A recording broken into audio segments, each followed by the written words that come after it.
भवेन्द्रिपा नमियो सिद्ध स्वभाव। गुरुवेश गुपति रुई गुपति ज्ञान सहकार। तारण तरण समर्थ मुनि गुरु संसार निवार। धर्म ज्योतौ छिन वरहि अर्थति अर्थ है जो। भय विनाश भव जो मन ममल ज्ञान परलो। देव को गुरु को धर्म को साक्षी को वारंवार नमस्कार। श्री कमलोति श्री ग्रंथराज जी। तत्वं च परम तत्वं परमप्पा परम भावदर्शिये। परम जिनं परमेष्ठि नमाम्यहं परम देव देवस्य। बोलिए श्री कमलोति जी ग्रंथाधिराज की जय हो, जय हो।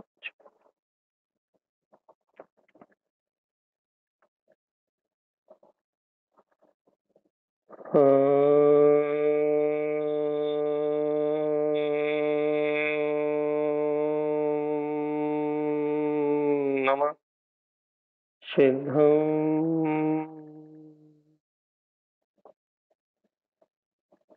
परमाराध्य महाजनवाणी सदप्रभु तारण स्वामी और सर्वज्ञ चिन्मय परमात्मा के ज्ञान अमृत स्थार यह श्री कमलवती श्री ग्रंथराज, जहाँ अपन निरंतर वैराग्य कैसे धारण करें इस बात पर भैया विस्तार से चर्चा कर रहे हैं। वैराग्य है क्या? वैराग्य वैराग्य तो अपन सभी कहते हैं भैया, वैराग्य चाहिए वैराग्य चाहिए वैराग्य चाहिए। वास्तव में वैराग्य है क्या? विरक्ति है क्या भैया? तारण स्वामी कह रहे हैं वैराग्यम तिभि उपन्नम जन रंजन राग भावल्यम। कि जनता को प्रसन्न करने का जो भाव है या जनता को प्रसन्न करने के भाव में जो आप जी रहे हो उसका ही नाम राग है। अपन वैराग्य को अपन अपनी भाषा में क्या कहते हैं भैया? संसार, शरीर और भोग, इन तीन चीजों से विरक्त होना। तो संसार क्या है भैया? ये जो जनता दिख रही है, जो जनता जनार्दन दिख रही है, ये लोक मूर्ताएं जो दिख रही हैं, ये दुनिया में जो अज्ञानी जीवों का समूह दिख रहा है, इनकी प्रसन्नता को जीना ही संसार है भैया। इनकी प्रसन्नता के लिए जीना ही संसार। जनरंजन राग कहो, जनरंजन राग कहो, ये गुरु महाराज ने अंतर से कहा है। और बाहर से कहते तो भैया संसार के राग को छोड़ो, संसार से विरक्ति। तो गुरु महाराज क्या कह रहे हैं भैया? जब तक जनरंजन राग है, इस जनता जनार्दन को, दुनिया को प्रसन्न करने के लिए आप जी रहे हो, तब तक आप भैया इस संसार सागर से मुक्त नहीं हो सकते। ये जीव इस दुनिया को प्रसन्न करने के भाव में क्यों जीता है? कारण बताओ भैया। कारण इतना सा है कि इस जीव को ये लोक ही और ये लोक व्यवहार सत्य भाषित होता है।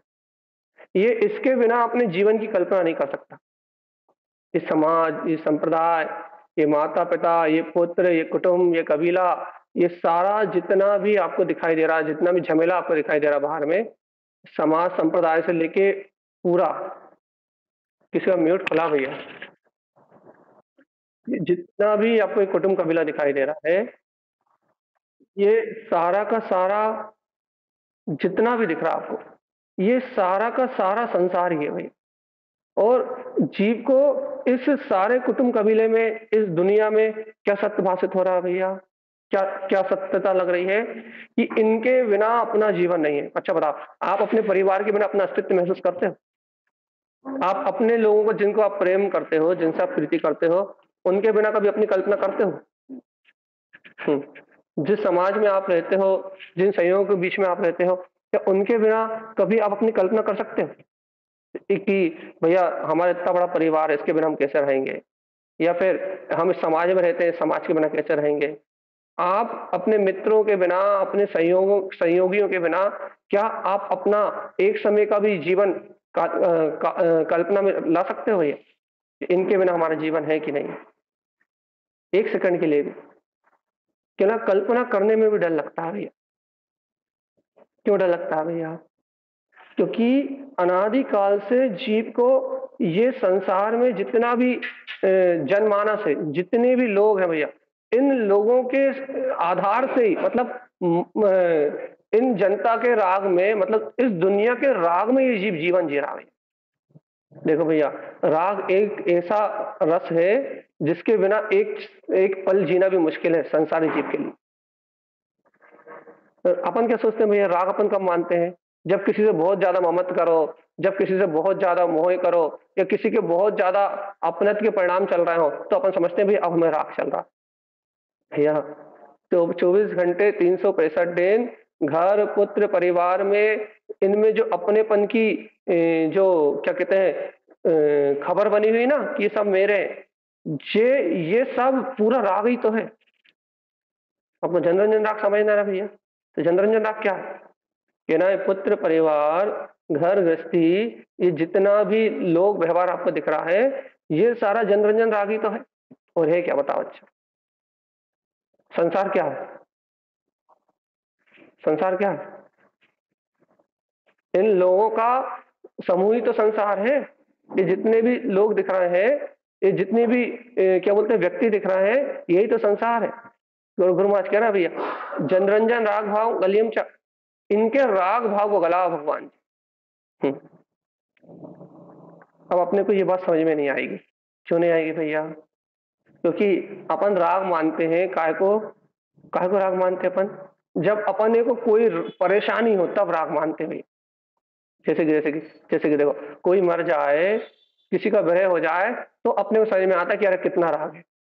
यदि बच्चों यदि पुत्र परिवार में यदि कोई संयोगी भूमिका में कोई संयोग हो जाए, कोई वियोग हो जाए, तो अपने को समझ में आता है अपने कितना राग है। यदि वियोग ना हो, तो यदि उससे कोई कष्ट ना हो अपने को, तो अपने को उस राग की भाषा ही नहीं होती। बल्कि राग की भाषा नहीं होती, बल्कि वो राग अपने वेदन में बना हुआ 24 घंटे, लेकिन उस राग का अपने को पता ही नहीं रहता। हम्म, कैसे समझा इस बात को? जैसे कि कोई उस चीज में, जैसे कि आप उसमें डूबे हुए हो, आप और हम सब, जैसे कि अपन उसमें डूबे हुए हैं, उस राग प्रवृत्ति में डूबे हुए हैं, तो अपने को उस राग में प्रवृत्ति का बोध ही नहीं है। तो वे बोध कब आएगा कि हम राग में डूबे हुए हैं? तो भगवान आत्मा, ये बोध जब आएगा जब तुम्हें एक समय के लिए अंतरात्मा की प्रतीति आए, जब तुम्हें होश आए कि मैं ज्ञान में सत्ता हूं, जब तुम्हें बोध आए कि मैं जानने वाला देखने वाला हूं, तब तुम्हें ये होश आएगा कि दिन रात जो मेरे परिणाम चल रहे हैं, कर्मधारा रूप जो भाव चल रहे हैं, ये लगे राग में संतुष्टि है जीव को सुबह से लेकर शाम तक। पता कब लगेगी? जब तुम्हें अंतरात्मा का होश आएगा, या फिर बाहर में कोई वियोग, या फिर तुम्हारे मन के अनुकूल परिस्थिति नहीं होगी, जब समझ में आएगा भाई। वैसे तो 24 घंटे जीव राग में डूबा हुआ है, लेकिन उसे अपने राग का पता नहीं है भगवान। बहुत अच्छी बात है। और यदि आप साधना करना चाहते हो आत्मा की, और राग भाव गलाना चाहते हो, तो भगवान जी पहले राग को पकड़ना तो सीखो कि राग है क्या। क्या हमें पता है ना भैया क्या है राग? क्या है? भैया वो जब ममता और मोह के परिणाम चलते हैं, तब वो राग होता है। हाँ, तुम अपने घर में रह रहे हो, ये घर मेरा है, उस घर में देखो, अपने घर के द्वार के अंदर प्रवेश करते से ऐसा लगता है जैसे अमृत मिल गया, हम बिल्कुल सुरक्षित हो गए। ये राग ही का वेदन तो है। हम्म, अच्छा एक बात बताओ, अपने माता पिता हो, भाई हो, बहन हो, किसी से मिलके एकदम अपनत्व की संतुष्टि का अनुभव होता है कि भैया अब हम बिल्कुल सुरक्षित हैं। माता पिता की शरण में चले जाओ, घर में चले जाओ, या किसी ऐसे स्थान में चले जाओ जहां आपका अपनत्व हो, अर्थात आप जैसे ही किसी भी स्थान पर जाते हो, यदि वहां आपको राग नहीं है, तो आपको अपने आप ही घबराहट होती है, अपने आप ही आकुलता होती है, अपने आप ऐसा लगता है कुछ हो ना जाए, कुछ हो ना जाए, कुछ हो ना जाए। अपने आप ही मन नाना प्रकार के भयों को उत्पन्न करता है। और जहां अंतर में घर में चले जाओ आप, आपको अपने आप ही ऐसी निश्चलता आएगी, ऐसी भैया सहजता आ जाएगी, जैसे कि भैया हमें कुछ नहीं हो सकता, हम तो बिल्कुल सुरक्षित हो गए। बताओ ये सहजता क्यों आ गई? क्यों आ गई ये सहजता, बताओ तो जरा। अच्छा, क्यों आ गई? आप हमसे मिले भैया, आप हमसे मिले, आपको सहजता आ गई अपने आप में, क्यों आ गई?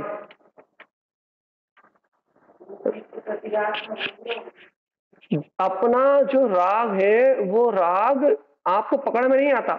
ये जो आपको सहजता आ जाती है ना छठ से, एकदम अपन घर में जाते हैं सहजता आ जाती है, अपन जो क्रियाएं चाहते हैं वो क्रियाएं हो जाए तो सहजता आ जाती है। जैसे अपने मंत्र जप करना भैया, आज मंत्र जप नहीं कर पाए तो काहे की आकुलता हो रही है?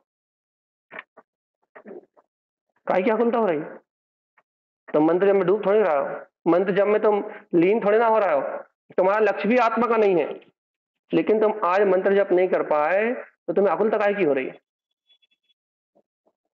कि भैया उस समय जो शुभ राग की अनुभूति होती है वो राग की अनुभूति नहीं हुई, और संतुष्टि का वेदन नहीं हुआ। तो अपने अंतर में राग की संतुष्टि का वेदन नहीं हुआ तो क्या होने लगा भैया? घबराहट। हाँ, कौन ने मिट खोला? कुछ पूछना है? कौन है? एड भी नहीं हो सकता कोई मिट खोलने वाला? कौन है? जल्दी मिट करो। क्या कह रहे हैं भगवान जी? कि राग की संतुष्टि, राग में संतुष्टि ये दिन रात 24 घंटे बनी हुई है। अब अपने को सिर्फ जनरंजन राग पकड़ना है भैया, कि इस राग की संतुष्टि में जनरंजन राग क्या है? कहना भगवान जी अपन इसीलिए जी रहा है। आप अपने अंतर हृदय कोने में जाके देखो कि भैया तुम तो ज्ञात तत्व भगवान आत्मा हो ना, तुम तो ज्ञान मात्र तत्व हो ना, तो तुम्हें तो अपने ज्ञाता दृष्टा स्वभाव का बोध होना चाहिए, तुम्हें तो अपने वीतराग तत्व का बोध होना चाहिए, तुम्हें तो अपने ज्ञान विज्ञान में आत्मा का बोध होना चाहिए। लेकिन अपने बोध को छोड़ के, अपनी सुरति को छोड़ के जो तुम दूसरों को संतुष्ट करने में लगे हो, संतुष्ट करने में लगे नहीं लगे? पर अच्छे से बोलना, अच्छे से चलना, अच्छे से भैया क्या बोलते हैं रहना, अच्छे से रहना मतलब जैसा लोग व्यवहार है उस व्यवहार अनुसार रहना, ये सब क्या है? अब कोई हमसे पूछेगा भैया क्या ये सब करना छोड़ दे? हाँ, बात ये है कि इसमें जो तुम्हें संतुष्टि आ रही है, इसमें जो तुम्हें एकदम रिलैक्स बना आ रहा है भैया, इन व्यवहार में, इस लोकाचार में, अनाचार में जो कुछ भी क्रिया है उसमें जो तुम्हें सहजता आ रही है, एकदम सहजता कि नहीं भैया ये तो सब सहज है, सहज है। जो अंतर में सहजता आ रही है ना, वो सहजता ज्ञान की सहजता नहीं है, आत्मा की सहजता नहीं, वो राग की सहजता है, संस्कार है वो आपका। और वो राग रूपी संस्कार, वो संतुष्टि आपके अंतर में बिल्कुल एक जैसी बनी हुई है। और भैया जीव आत्मा को ये जनरंजन राग पकड़ में नहीं आ रहा। और तारण स्वामी कह रहा है कि जनरंजन राग भाव गलियम छ। अब भी हम ये चर्चा करेंगे ना, कोई भी हमसे कहने लगेगा तो भैया लोगों से बात करना बंद कर दें क्या, अच्छे से बोलना बंद कर दें क्या? भगवान आत्मा हम तो, तुम क्या कर रहे हो क्या नहीं कर रहे हो वो तो सब पर्याय परिणमन की धारा में, जो व्यवहार हो रहा है, जो सामान एक व्यवहार हो रहा है वो तो पर्याय परिणमन की धारा में, उस परिणमन की धारा में जो तुम्हारे अंदर संतुष्टि बनी हुई है और जो पापाचार का पोषण हो रहा है, पुण्य की क्रियाओं को तो फिर भी छोड़ देंगे, जो पापाचार का पोषण हो रहा है या फिर जो मिथ्यात का पोषण हो रहा है, मिथ्यात जहां टोटल मिथ्यात पल रहा है, जो मिथ्यात का पोषण हो रहा है भगवान आत्मा, वो तो जनरंजन राग भाव ही है भैया, वो लोक मूर्ता ही है और वो लोगों को प्रसन्न करने के लिए ही है। देखो हम जनरंजन राग से आगे बढ़ना, हमें कल रंजन पे जा रहे हैं, लेकिन ये दुनिया को प्रसन्न करने के लिए ही है, ये लोगों को प्रसन्न करने के लिए ही है। और भैया जब तक ये लोगों को प्रसन्न करने की भावना अपने अंदर बनी हुई है तब तक भगवान आत्मा, गुरु महाराज कह रहे हैं संसार से वैराग नहीं आएगा। अच्छा अपन कहते हैं ना संसार शरीर भोग से वैराग, तो संसार से विरक्ति क्या है बताओ तो? अच्छा संसार किसे कहते हैं? ये जो 50 लोग मिलजुल के यहाँ परिणमन कर रहे हैं इसी का नाम संसार है ना, संसरण करने का नाम संसार। तो काय में संसरण कर रहा है? काय में संसरण कर रहा है? राग भाव में। किसके राग भाव में संसरण कर रहा है? जो अनादिकाल से लोक की व्यवस्था है, जो अनादिकाल से भैया ये संसारी जीव जैसे जीते आ रहे हैं वैसा ही आचार, वैसा ही विचार, वैसे ही देखना, वैसे ही जानना, वैसे ही करना, ये संसार में लौकिक जो 16 संस्कार हैं जिनको प्रत्येक व्यक्ति फॉलो करता है जन्म से लेकर मृत्यु तक, इन 16 संस्कारों के बीच में जो कामना है, वासना है, इच्छाएं है, जो कुछ भी लौकिक व्यवहार है, इसी को तो संसार कहते हैं। तो गुरु महाराज कह रहा भैया, इस जनरंजन राग भाव गलियम चा, इस संसार का राग भाव गलाओ। कैसे गलाएं तारण स्वामी? कहने लगे भगवान आत्मा, तुम्हें अपने गायक तत्व का बोध आ रहा है नहीं आ रहा, तुम ये बता पाए। क्योंकि राग को राग जानने वाला मात्र ज्ञान हो सकता है भैया। राग को राग रूप पहचानने वाला ज्ञान हो सकता है। कोई ज्ञानी जीव राग को राग रूप पहचान सकता है, और जो जीव राग को राग रूप पहचानेगा वो जीव राग से विरक्त होगा। भैया देखो क्या ना भैया, मैं कुछ भी समझ में नहीं आ रहा, तो समझ में कहां से आएगा भगवान जी? जो जो उस राग में तरबतर हो रहा हो, उसे राग राग रूप दिखेगा ही नहीं ना। अच्छा बताओ, आपने यदि क्या बोलते हैं क्या कहें, आपने यदि किसी चीज को अपने हित का साधन मान लिया, किसी भी वस्तु को, तो काय को उदाहरण समझ में नहीं आ रहा। आपने मान लो, आपको क्या बोलते हैं, किसी ने सलाह दे दी भैया, क्या सलाह दे दी कि शक्कर खाना सेहत के लिए लाभदायक है। शक्कर खाओ भैया, खूब शक्कर खाओ, खूब मीठा खाओ, खूब शक्कर खाओ, इससे सेहत बनती है भैया। अब आपने यदि गुलाब जामुन खाने को क्या बोलते हैं अपने हित का साधन मान लिया, आपने यदि उस गुलाब जामुन को ग्रहण करने को ही अपना हित का साधन मान लिया, तो भैया अब आपको कौन ये बताए, कौन ये समझाए भैया क्या कि ये गुलाब जामुन खाते खाते इसका सेवन करते करते आपकी शुगर बढ़ जाएगी? कौन समझाए, कौन बताएगा आपको? कोई नहीं समझा सकता। क्यों नहीं समझा सकता? क्योंकि आपने उसको अपना हित का साधन मान लिया ना, तो बस अब आपको कोई भी समझाए आपको समझ में आने वाला नहीं है। और पता है कि ऐसा लग रहा होगा भैया कि कुछ समझ में ही नहीं आ रहा, कुछ समझ में ही नहीं आ रहा। तो भगवान समझ में कैसे आएगा?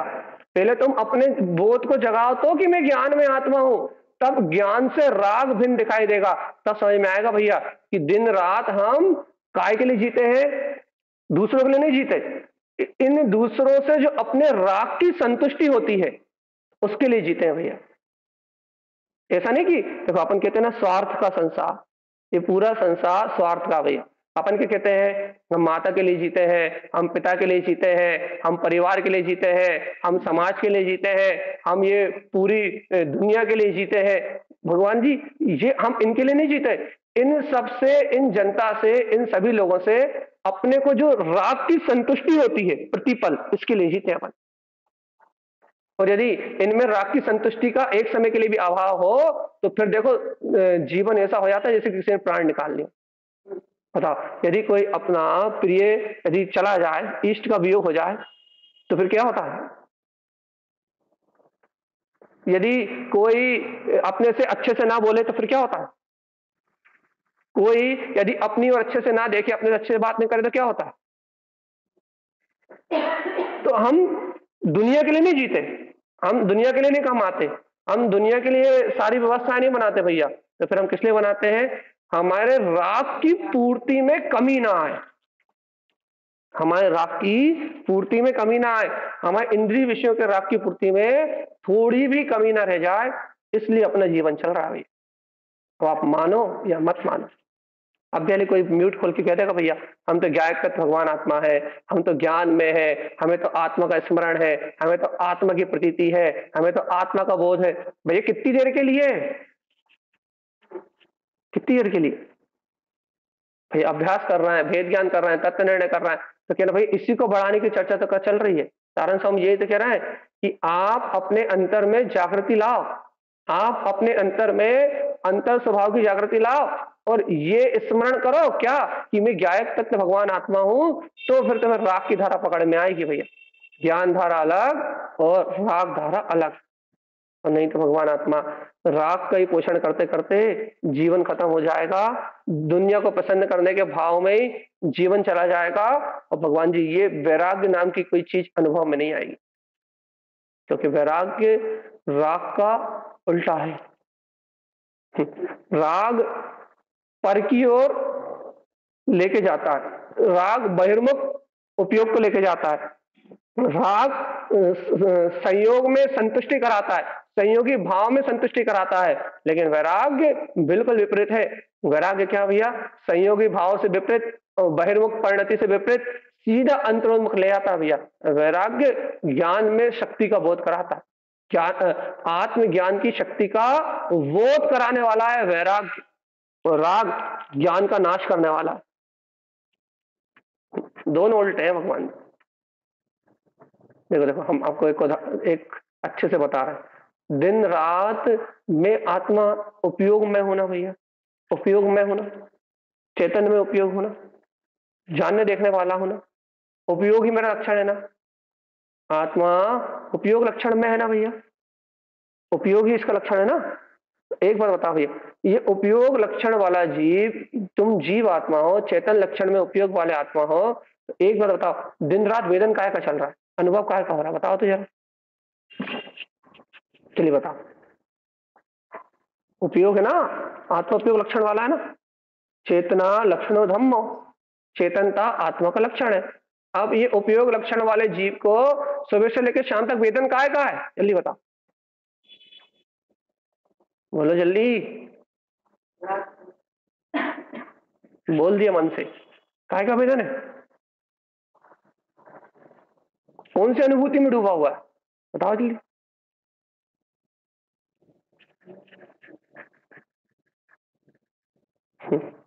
देखो भैया, चेतन लक्षण में उपयोग है, चेतन लक्षण में जीव है, ज्ञान में आत्मा है, लेकिन ज्ञान में आत्मा होने के बाद भी अनुभूति काय की कर रहा है?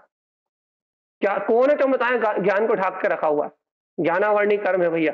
ज्ञानावर्णी कर्म के 6 उपसम से तो ज्ञान का आंशिक उदय है। उस आंशिक उदय को ज्ञान रूप कौन परिणमित करा रहा है? कौन उसे आत्मा से विपरीत वेदन करा रहा है? कौन उसे चेतना से विमुख कर रहा है? कौन कर रहा है उसे चेतना से विमुख? ये मोहिनी कर, ये मिथ्यात और ये राग ही तो है भगवान आत्मा, जो निरंतर तुम्हें तुम्हारी चेतना की संवेदना से अलग कर रहे हैं। और काय की संवेदना में डुबा रहे हैं?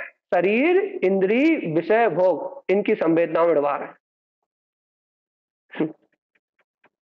और यदि इस राग का आवरण हट जाए चेतनात्मा, और आवरण तो छोड़ो, यदि इस राग के प्रति जो जीव का समर्पण है, सत्यता है, राग में जो जीव की सत्यता है, यदि जीव का राग के प्रति समर्पण हट जाए, जीव की राग के प्रति की सत्यता हट जाए, तो भगवान आत्मा अपने आप ही ये उपयोग, ये अपना ज्ञान में जो उपयोग है ना, ये अपने आप ही अपने स्व संवेदन में चला जाएगा।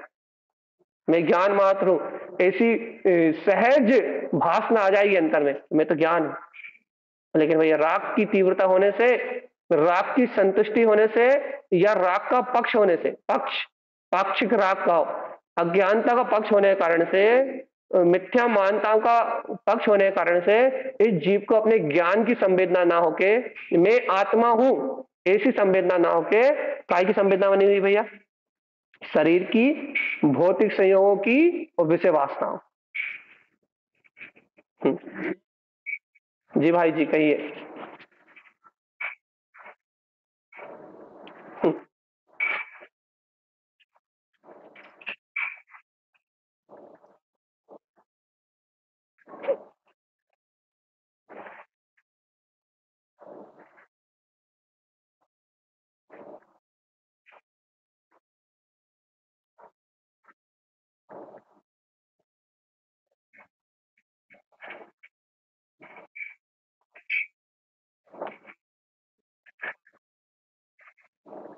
यही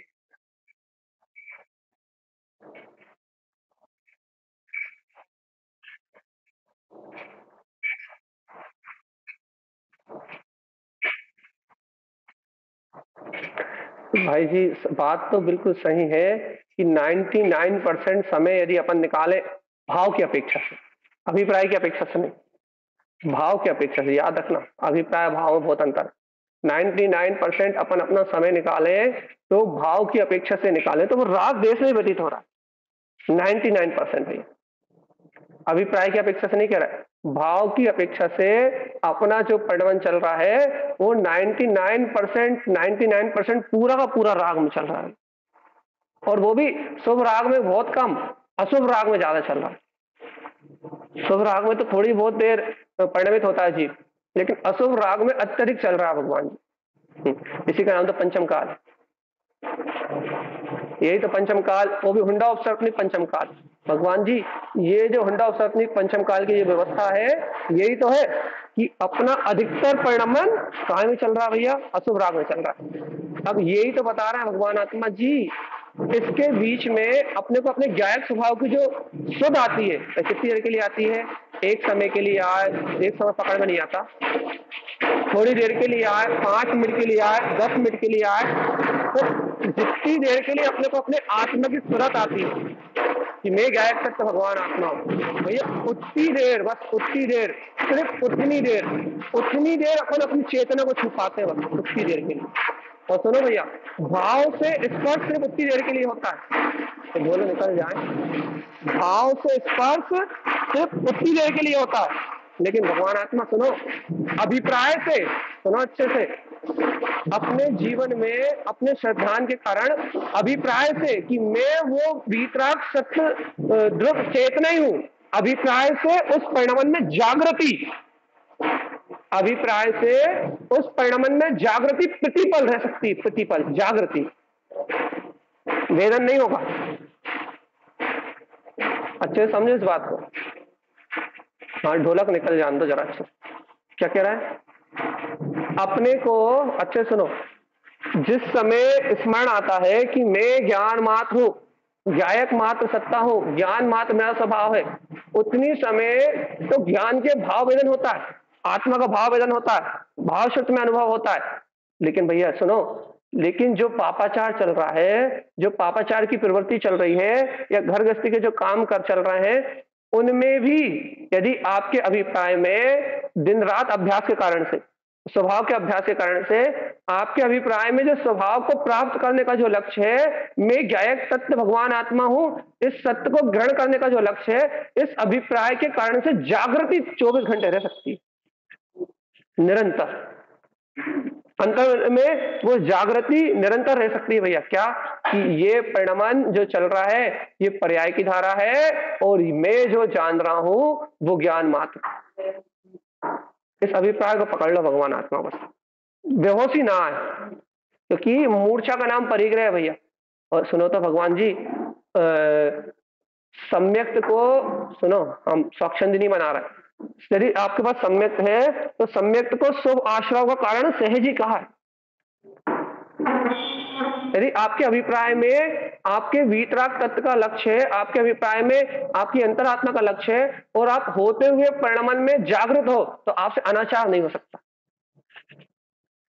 आप बेहोश नहीं हो सकते, आपसे अनाचार नहीं हो सकता भैया। और भगवान आत्मा यदि अपने से यदि अपने से अनाचार नहीं होगा, अर्थात अपने से उस क्रियाओं में बेहोशी नहीं आएगी, कर्तृत्व का अहम बल बलाएगा नहीं, तो भगवान आत्मा तो अपन इस जनरंजन राग से क्या कहते हैं, छूटने का मार्ग बना सकते हैं। और एक बात और कह रहे हैं भैया, देखो अभी जीव की आसक्ति तीव्र होने के कारण से, अनंत अनुबंधी आदि कसाय का उदय होने के कारण से, मिथ्यात आदि की परिणति उदय होने के कारण से, आपको भले ही इस तत्व चर्चा का असर ना दिख रहा हो, भले ही आपको आपके आत्मचिंतन का असर ना दिख रहा हो, भले ही आपको आपके अभिप्राय में जो तत्व है उसका रिजल्ट परिणामों में ना दिख रहा हो, लेकिन भगवान आत्मा वर्तमान में कर्म धारा तीव्र होने से रिजल्ट नहीं दिख रहा। इसका अर्थ ये नहीं है कि आपका काम नहीं बन रहा, इसका अर्थ ये नहीं है कि आपको आपकी अंतर में, आपकी चेतना में, आपके बीतराग जो आप स्वभाव की आराधना कर रहे हो, उस आराधना के कारण से आपको ऐसा नहीं है कि बाहर में रिजल्ट नहीं दिख रहा, इसका मतलब आपके अंदर कुछ घट नहीं रहा।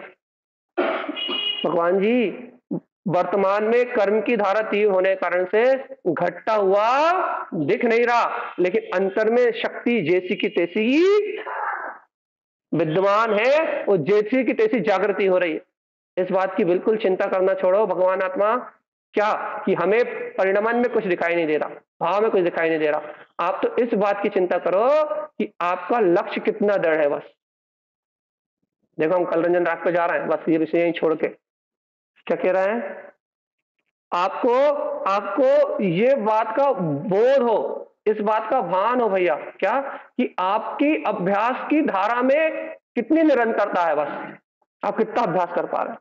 अब आप कहोगे 1 घंटे कर पाते हैं, 2 घंटे कर पाते हैं। भगवान आत्मा, ये बाहर से जो अपन तत्व चर्चा सुनते हैं, तत्व चर्चा करते हैं, ये अभ्यास घंटे 2 घंटे का हो सकता है, लेकिन अंतर में वो जो एक लक्ष्य रूप में एक अंतर जागृति के रूप में जो पड़ा रहता है ना, वो दिन भर हो सकता है भैया, और कीमत उसकी है। बाहर वाला हो जाए, अनुकूलता में हो जाए, अपन चर्चा सुने, सामायिक करें, ध्यान करें, 2-2 3 टाइम अपन तत्व देशना सुने, करें, सब ये सब अभ्यास तो ठीक है भैया, लेकिन मूल मूल वो है जो आपके अभिप्राय में आ चुका है। और आपके अभिप्राय में क्या आ चुका है भैया? क्या आ चुका है? क्या आ चुका है? बस ये मेन है कि मैं ज्ञान मात्र चेतन सत्ता ही हूं। इस बात की जागृति ना छूटे तो आपको अपने द्वारा किए गए अनाचार अनाचार लगेंगे। अब भाई जी ने खुद कहा ना, भाई सुबह से लेकर शाम तक पाप में जा रहा है, तो ये भाव क्यों आया आपको कि आप गलत दिशा में जा रहे हो? कि आपको सिर्फ ये भाव इसलिए आया कि आपके अंतर में कोई आपको सावधान कर रहा है, और जो आपको सावधान कर रहा है वो ज्ञान है।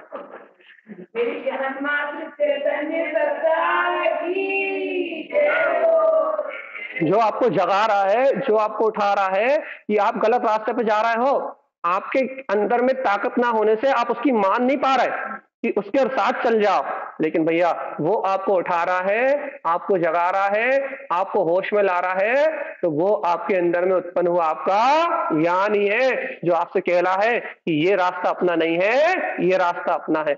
और वो ज्ञान उपलब्ध हुआ है आपके अभिप्राय के कारण। ज्ञान का बल नहीं आ रहा, ज्ञान की ताकत नहीं लग रही, और ये ज्ञान की ताकत लग जाती तो उठा के सब परिणमन फेंक देता वो, और अपने अंतर में मस्त हो जाता, अपने स्व आत्मा के वेदन में मस्त हो जाता। लेकिन अभी ताकत नहीं लग रही, लेकिन शक्ति प्रकट हो गई है। अब भैया आपको ऐसा लग रहा होगा कि आज की चर्चा तो भैया आप क्या कहते हैं बहुत डीपली कर रहे हो, कुछ समझ में नहीं आ रहा। रुक जाओ, 9 बजे जान दो, सरल वाली चर्चा चालू कर देंगे। 9 नहीं बजे ना अभी, इसलिए ठीक है। तो क्या कह रहे हैं अपन कि ऐसे अपने स्वभाव का बल, ऐसे अपनी अंतर चेतना का बल, ऐसे अपने आत्म का बल, अभिप्राय में ऐसी निर्मलता यदि आपके अंदर में प्रति पल बढ़ रही है, प्रति समय बढ़ रही है, तो भैया आप मोक्ष मार्ग की चिंता छोड़ दो, आपका मोक्ष मार्ग प्रति समय आगे बढ़ रहा है। लेकिन जीव इस सत्य को स्वीकार नहीं करेगा, हमें पता है ना, क्योंकि उसे भाव रूप परिणाम ही देखना है बस। भैया स्वच्छंदी तो नहीं हो जाएंगे। भैया देखो, स्वच्छंदी वो होगा जिसे स्वभाव की भावना नहीं है, स्वच्छंदी वो होगा जिसे स्वभाव का लक्ष्य नहीं है, स्वच्छंदी वो होगा जिसे पाप विषय कसाय की अत्यधिक रुचि है। लेकिन सम्यक दृष्टि को तो ये सिद्ध है कि सम्यक दृष्टि को पाप विषय कसाय की अत्यधिक रुचि हो ही नहीं सकती, उसे तो सहज आत्मा की रुचि है, और आत्मा की रुचि होने के कारण वो संसार से विरक्त है, जनरंजन राग से विरक्त है।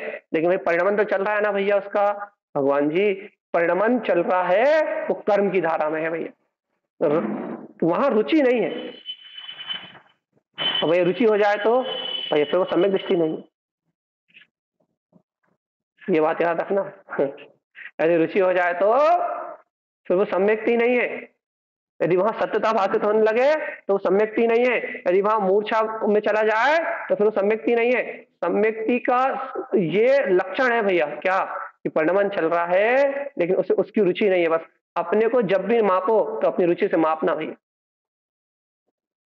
अपने लक्ष्य से मापना, क्योंकि आवृत्ति की भूमिका में महाव्रतों से अणुव्रतों से नहीं माप पाओगे, क्रियाओं से नहीं माप पाओगे, अपने को मापोगे अपनी अंतर की परिणति से, कि आपकी परिणति क्या कह रही है, क्या कह रही है, क्या कह रही है।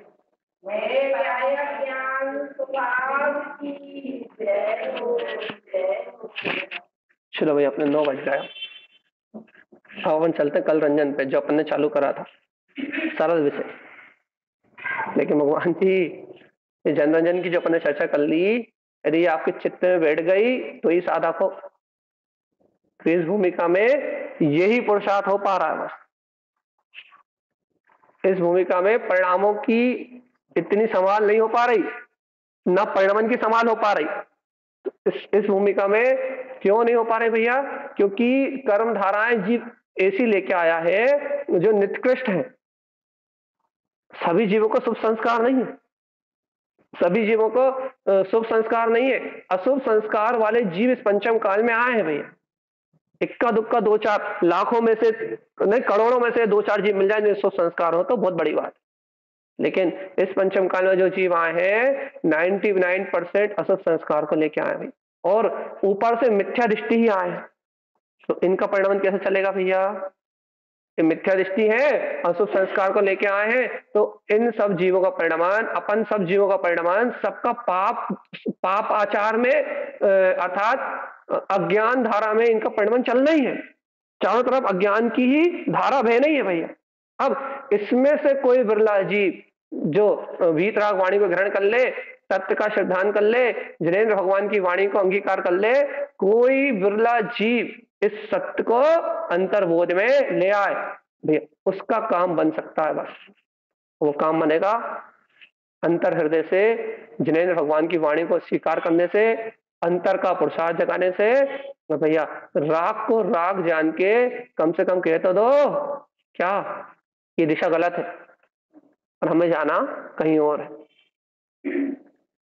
देखो भैया इस समय से सही है, कर्मधारा का परिणाम बहुत तेजी से चल रहा है, तो हर समय जरूरी तो नहीं कि चीज को याद आए कि वो मतलब वहां मात्र या ज्ञान मात्र सकता है।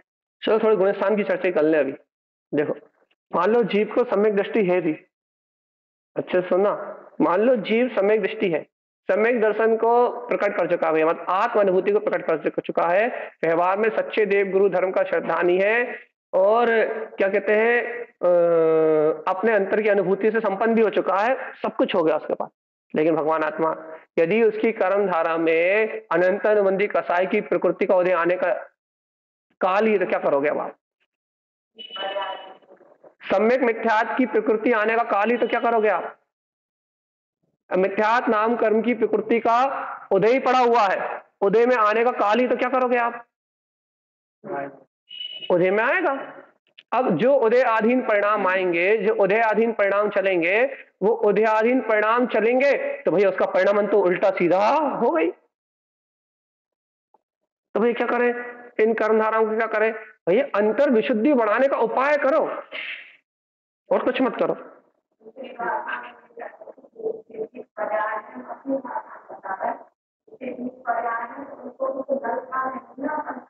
वही तो कह रहा है कि अंतर आत्मा की शक्ति से, अपने ज्ञान भाव की शक्ति से जिन कर्म धाराओं का आना, मान लो सम्यक मिथ्यात्व की कर्म धारा आना निश्चित ही है भैया, तो सम्यक मिथ्यात्व की कर्म धारा में अपनी दृष्टि मिथ्यात्व की ओर ना हो, अपनी दृष्टि सम्यक की ओर हो, तो अपन ऊपर की ओर चढ़े भैया।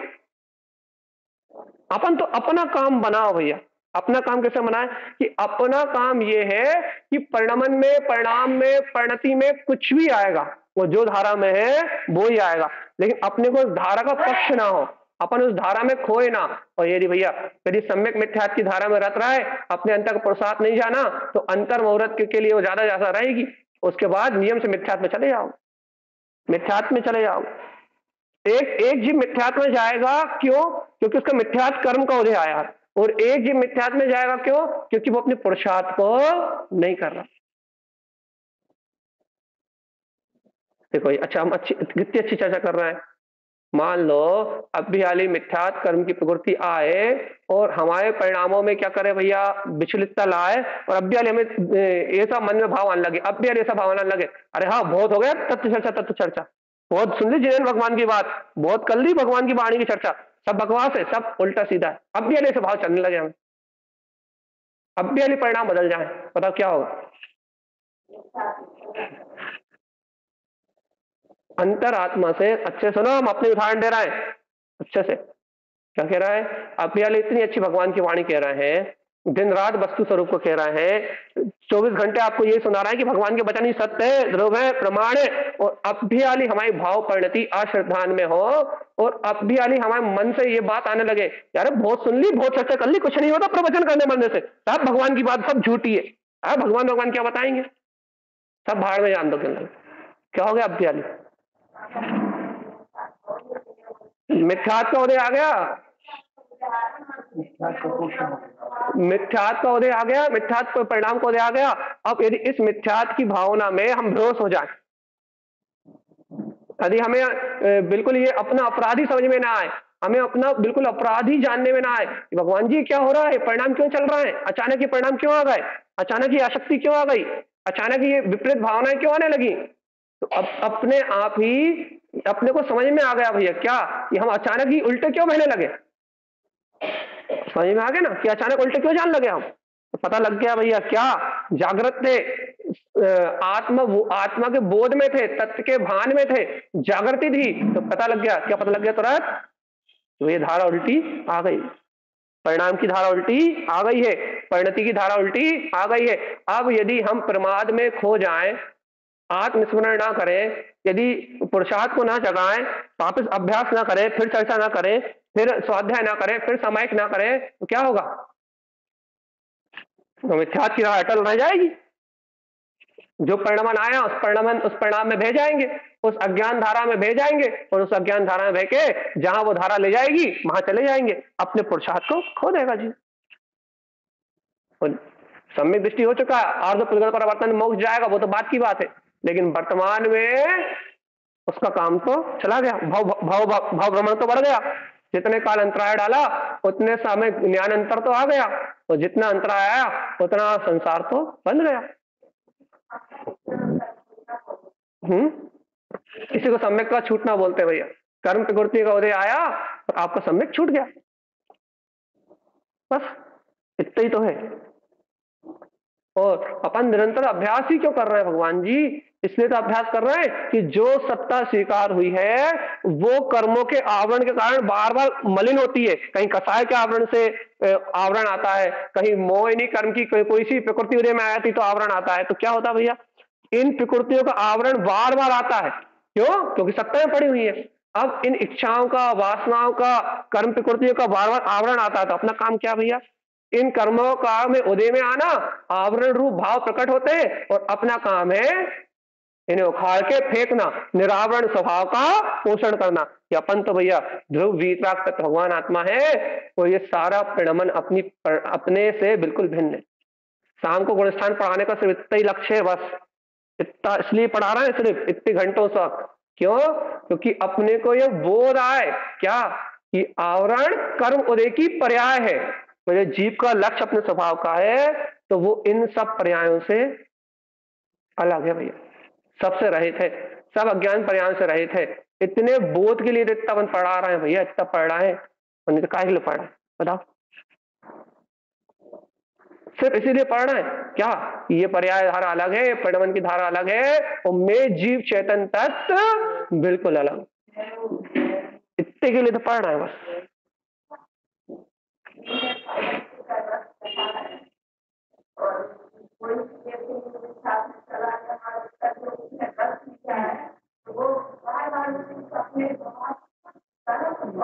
देखो भैया इसमें भी दो तीन बातें हैं, यदि जीव की होनहार आ गई है तो कोई बात नहीं, नहीं तो जीव आत्मा का रस चखने के बाद भी अर्ध पुद्गल परिवर्तन के लिए भूल जाता है। विपरीत कर्मों की धारा यदि विमुख हो, विपरीत हो, और जीव भी प्रमादी हो, तो भाई भगवान जी एक थोड़े बहुत देर के लिए नहीं, एक तो सागरों के लिए नहीं, कोई बिरला जीव, सभी के साथ ऐसा नहीं होता, कोई बिरला जीव आत्मा की धारा का अमृत पीने के बाद भी वो विमुख हो जाता है उस सत्य से। क्यों हो जाता है भैया, क्योंकि उस चैतन्य जागृति का रस तो चखा है, वो अभिप्राय में तो आ गया, उस आत्मा से मिलन तो कर लिया। देखो कितना अच्छा सिद्धांत है, बहुत अच्छे सुनो, जैसे ही उसने आत्मा से मिलन किया तो उसके तीन मिथ्यात के तीन टुकड़े हो गए, कल रात में पढ़ाया था, अच्छे से याद करो फिर, सम्यक मिथ्यात, मिथ्यात और सम्यक प्रकृति मिथ्यात, उसके मिथ्यात के तीन टुकड़े हो गए। तो अब क्या हुआ भैया, अब वो तीन टुकड़े जुड़ तो सकते नहीं है, अनादि मिथ्यात की दृष्टि तो वो हो ही नहीं सकता। अब क्या हो सकता है, अब उस रस को बुलाने के लिए क्या होगा, उसका मिथ्यात नाम कर्म की प्रकृति का मात उदय आ जाएगा, तो मिथ्यात कर्म प्रकृति का उदय आ जाएगा, तो पहले गुण स्थान में अर्ध पुद्गल परिवर्तन तक आराम से रह सकता है, आराम से। लेकिन महिमा क्या है कि तीन हो गए भगवान जी, टुकड़े तीन हो गए, अब अर्ध पुद्गल परावर्तन के अंतर उन उन तीनों का नाश होना निश्चित है और उसका निर्माण होना भी निश्चित है, लेकिन रह सकता है भैया, संसार में रह सकता है, कोई व्याधि नहीं। ऐसा क्यों? ऐसा क्यों? बताओ क्यों?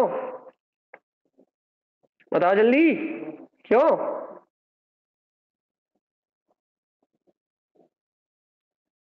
कितने ही पढ़ा लो है ना, वो तो ऐसे ही रहेंगे हम, है ना। बताओ कोई झूम सा भैया, ऐसा क्यों?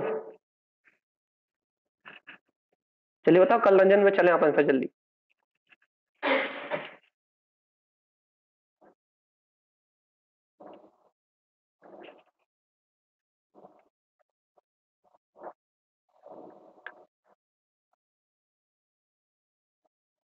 बस आसक्ति के कारण, वासना के कारण, वो बिल्कुल अनादिकाल का संस्कार, एक शब्द दे दो, सब छोड़ दो, अनादिकाल के संस्कार के कारण वो संसार में रहने का अभ्यासी है, इसलिए वो सब भूल जाएगा। और भैया बस अभ्यास, इसलिए दिन रात कहते हैं कि तत्व का अभ्यास करो। भगवान आत्मा सुबह शाम 4 बार चिल्लाते इसलिए है कि बार बार तत्व का अभ्यास हो, बार बार तत्व का अभ्यास हो, कि एक समय के लिए भी अपनी आत्मा की विस्मृति ना हो पाए। अपने को लगता है कि तत्व चर्चा कर रहा है भैया, 5 बार सुन रहा है, सुनने सुनने से क्या होता है? भगवान आत्मा सुनना बंद करके देखो, फिर पता लगेगा क्या होता है। तो भैया आज अपना ये विषय, अपन यहाँ किसी का म्यूट और खुला भैया, कोई म्यूट करो। अपना ये विषय आज यहाँ जनरंजन राग का अपन पूरा डी एंड कर रहे हैं। अब अपन चलते हैं कल रंजन दोष विमुक्तम। कल रंजन दोष विमुक्तम, अच्छे सुनो भैया। कल रंजन दोष विमुक्तम क्या हुआ इसका? कल मतलब शरीर, रंजन मतलब रंजायमान होना, और दोष मतलब दोष मतलब विकार, और विमुक्त का मतलब मुक्त हो। अब गुरु तारण स्वामी कह रहे हैं कल अर्थात शरीर में रंजायमान होने का जो दोष है उससे विमुक्त हो। अब बताओ भैया, अपन शरीर से रंजायमान, शरीर में रंजायमान किस प्रकार से हो रहा है? भैया स्वयं मंजन करते हैं, भैया भोजन करते हैं, नहाते हैं, धोते हैं, सुंदर वस्त्र पहनते हैं, मेकअप करते हैं, अपने आप को सजाते हैं, अपने आप को भैया सजाते, नहलाते, पोछते, खाते पीते, और दिन रात शरीर की सुध में खोए रहते हैं, शरीर के संस्कारों का पोषण करते हैं, शरीर के संस्कारों में दिन रात पोषण कर रहे हैं भैया। इन शरीर के संस्कारों का दिन रात पोषण करना ही कल रंजन दोष है। तो भैया अब ये बताओ, भाई सम्यक दृष्टि साधक भी तो नहाता है, वो भी तो भोजन करता है, बहुत अच्छी बात बता रहा है, सावधान होकर सुनना, वो भी तो नहाता है, वो भी तो भोजन करता है, उससे कल रंजन दोष क्यों नहीं है और हमें क्यों? बताओ जल्दी।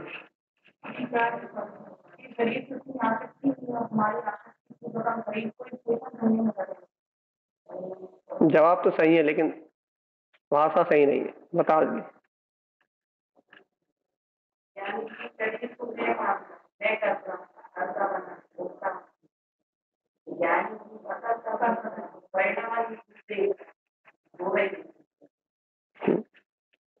भगवान जी इतनी सी बात है, सिर्फ इतनी सी बात है कि ज्ञानी को शरीर में सिर्फ मैंपना नहीं है, और मैंपना ना होने के कारण से वो उसकी जो आसक्ति है वो आसक्ति का भाव बहुत कम है, इसलिए वो शरीर के पोषण के लिए अनाचार नहीं करता, अभक्ष का सेवन नहीं करता। वो अपने शरीर से के पोषण के लिए अनाचार का पोषण नहीं करता भैया, अभक्ष का सेवन नहीं करता। वो शरीर के पोषण के लिए, शरीर की वासनाओं के लिए वो क्या बोलते हैं, विवेकहीन नहीं होता। सुनो अच्छे से, विवेकहीन नहीं होता। डियो, लिपस्टिक, पाउडर, क्रीम, विवेकहीन नहीं होता भैया। हिंसा आदि अनाचार की वस्तुओं का उपयोग नहीं करता। सिल्क, सुनो अच्छे से, क्या अनाचार का उपयोग नहीं करेगा वो, व्यवहार से नापना है ना आपको। तो वह ज्ञानी साधक, वह आत्मार्थी जीव, ये कैसे मानोगे आप कि कलरंजन बाहर से बता रहे हैं, अंदर से नहीं बता रहा अभी।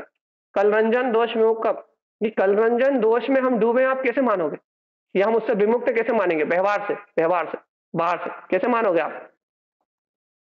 यदि आपके जीवन में, आपकी आसक्ति में यदि अवक्ष है, यदि आपके जीवन में अवक्ष का सेवन है, आपके जीवन में यदि हिंसात्मक वस्तुओं का उपयोग है, आपके जीवन में भगवान जी यदि शरीर के भोग के लिए, शरीर की सुरक्षा के लिए यदि अनाचार का कोई भी पोषण है, कोई भी प्रकार की वासना का पोषण है, तो कलरंजन दोष। अंतर की बात नहीं कर रहे, बाहर की बात कर रहे हैं। अंतर की थोड़ी देर बात करेंगे, कल करेंगे, आज तो बाहर की कर ले बस। क्या है कलरंजन दोष? हाँ कहिए।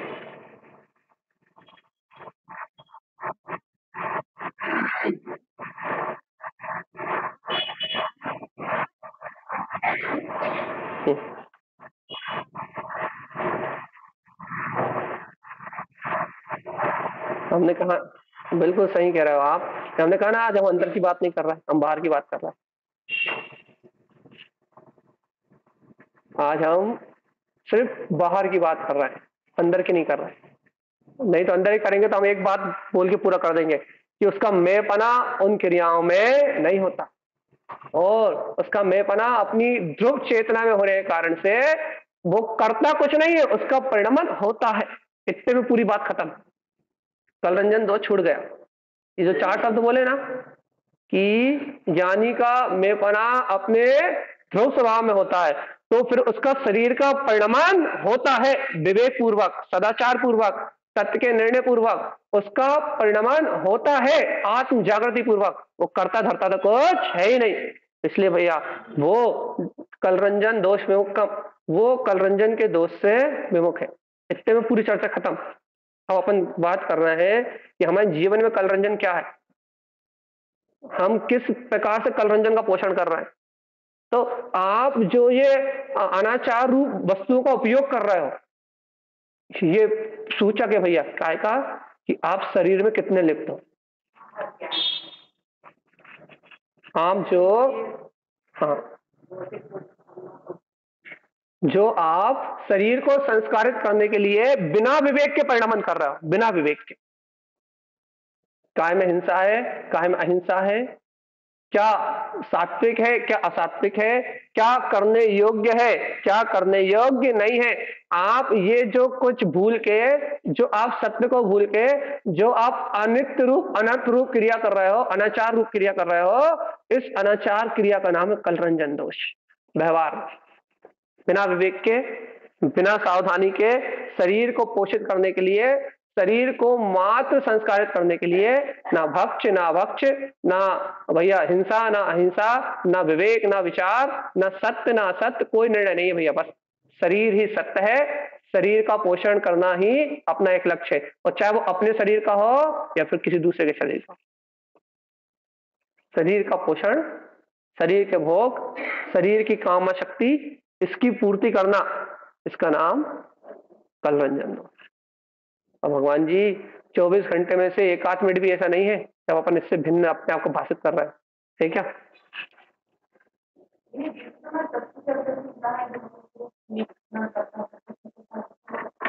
उत्ते छोड़ दो बस। देखो अभी अब सदुपयोग की तो बात ही नहीं कर रहा है। सदुपयोग में तो साधु जब लीन होंगे तब तो सब छूट जाएगा। अभी तो अपन अपनी सम्यक दर्शन की सुरक्षा की बात कर रहे हैं। क्या बात कर रहे हैं भैया? जितनी देर तुम्हें आत्मा की प्रतीति है बस उतना ही छोड़ दो, उतनी देर बस। और नहीं तो मच्छर भी काट ले तो हालत खराब हो जाती है। अच्छा बताओ, मच्छर काटता है तो तुरंत से मारने के लिए हाथ उड़ जाता है, भगाने के लिए नहीं। इनका 2-4 लोगों को छोड़ो बस, 2-4 लोगों को छोड़ दो, सिर्फ 2-4 लोगों को, तो इतनी भी सावधानी नहीं रहती, इतना भी बोध नहीं रहता, शरीर में इतना एकत्वपना रहता है, इतना एकत्व का भाव रहता है कि बिना बुद्धि लगाए अपने आप ही मच्छर को भगाने की जगह, भगाने के लिए हाथ नहीं उठता, अपने आप ही ऐसे हाथ जाता है कि बस कि उसकी जीवन लीला समाप्त हो जाती है।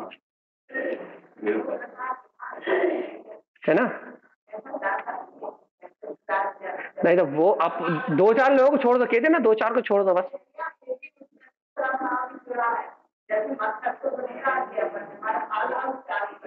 तो हम कह तो रहे हैं हाथ से मारो या मशीन से मारो या फिर रैकेट से मारो, मार तो रहे हो ना।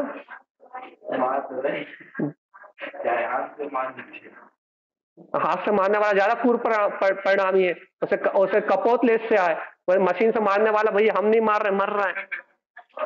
वो एक कृष्ण वाला है, एक कपोत वाला है, बस सबकी लेस से थोड़ी कम है, लेकिन मार तो सब रहा है। किसी की लेस से ज्यादा है, किसी की कम है। और जिसकी जितनी तीव्र लेस से आती, देखो जिनकी और ज्यादा खराब लेस से आए वो तो हाथ से रैकेट से मारते, पट पट पट उन्हें मारने में मजा आता। वही वो क्या कहते हैं, बैडमिंटन रैकेट, वो उससे मारते हैं जान से, चट चट चट चट, उन्हें जितनी आवाज आती उतने वो हंसते हैं। तो उनकी कृष्ण लेस से आ भैया, क्या करोगे आप? उनकी कृष्ण लेस से आ, तुम्हारी भैया क्या है, तुम्हारी कापोत है या नील है, तो तुम क्या कर रहे हो? मशीन फंसा दो, जान दो। लेसा तो अशुभ ही है ना, लेसा तो अशुभ ही चल रही है ना। तो ये क्या चाहते हो आप, मोक्ष पहुंचाओगे क्या? मोक्ष नहीं पहुंचाएंगे हम तो, कलरंजन दोष विमुक्त, इस कलरंजन से विमुक्त होने की बात कर रहे हैं भैया। छूटेंगे कैसे? पहले भगवान जी विवेक तो आए, धर्म अधर्म का बोध तो आए, जीव अजीब का भेद तो आए, जीव क्या है अजीब क्या है ऐसी भाषणा तो आए, भगवान आत्मा अपने समान जीव तो लगे, तब तो कलरंजन छूटे। जीवत्व का बोध तो है आपको कि आप ये शरीर नहीं हो, आप जीव हो, और जैसे आप जीव हो चारों तरफ जीव ही जीव है भैया। अपने अपने पोषण के लिए किसी दूसरे की हानि ना हो, कम से कम इतनी भावना तो आए आपको, तब तो कलरंजन दोष से छूटोगे। भाई बिल्कुल समझ में नहीं आई, नहीं आई ना। आप तो ये बताते कि इस शरीर से भिन्न मैं एक अखंड गायक सत्य भगवान आत्मा हूं, ऐसा कहते तो हमें समझ में आती। आप ये कहते कि मैं भिन्न हूं और ये शरीर भिन्न है, आप ऐसे समझाते ना हमें समझ में आती। आप मैं कैसे कैसे समझा रहे हो, सीधे सीधे समझाओ ना। वो नहीं, बिल्कुल नहीं समझाएंगे, वो तो कल समझाएं। वो बिल्कुल नहीं समझाने वाले आज हम। तो ये बताओ कि तुम्हारे जीवन में सदाचार है या नहीं है, विवेक है या नहीं है, तुम सम्यक दृष्टि। हाँ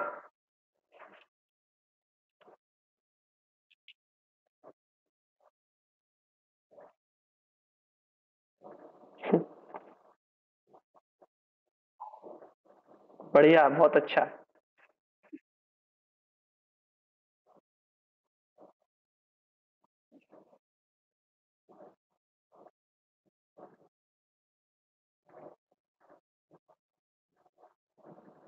अच्छा, अभ्यास करने वालों के लिए तो रास्ता है, करो ऐसी अभ्यास मस्त।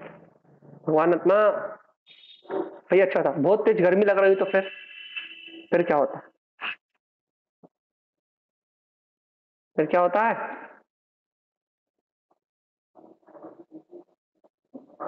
जैसे कम आसक्ति है वो पंखा चला लेता है, जैसे ज्यादा है वो कूलर चला लेता है, और जैसे और ज्यादा है ऐसे चला लेता है।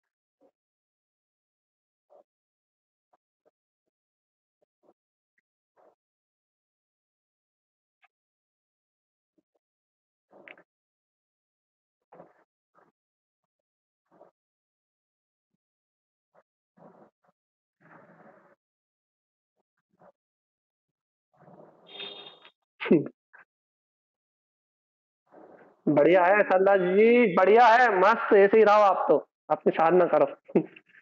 अपनी बात ये चल रही है भगवान जी कि कहाँ लगे हो,